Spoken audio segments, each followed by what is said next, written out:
New at 5, landscape contractors in a panic, not only here across Northeast Ohio, but across the country.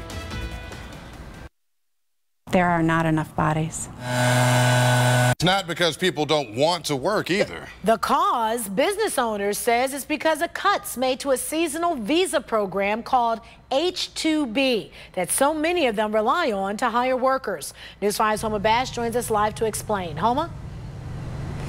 Danita, Frank, every landscaper I talked to today told me they are terrified of what is to come this year because they just cannot find enough local workers to take and keep these jobs. The man you see on the mower here is George Homan. He owns Turfscape, a Twinsburg-based landscaping company worth about $9 million. In his 30 years of business, Homan says this year is by far the toughest. The worst year I've ever had in business, the most devastating, the most challenging. The challenge being hiring workers and then getting those workers to show up to actually work. Out of all the people we've hired, we've had 50 people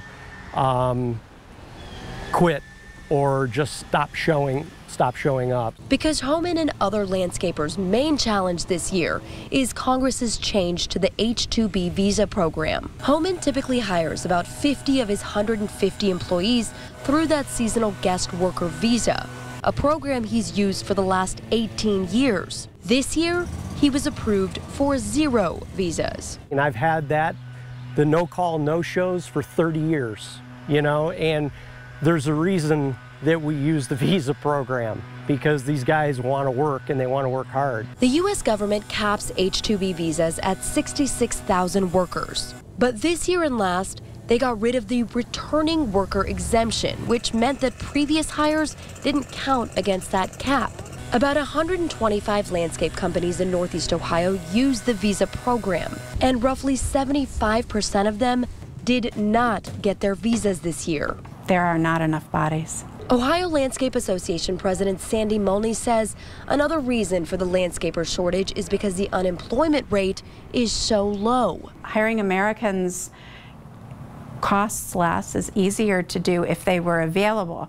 But there just isn't a workforce out there right now. For Homan and others, it is now a daily struggle, dealing with no calls and no shows and not having enough workers to keep up with the demand. And I would not be a bit surprised if we end up losing anywhere from $1 million to $2 million in work this year because we can't service our properties in a timely fashion.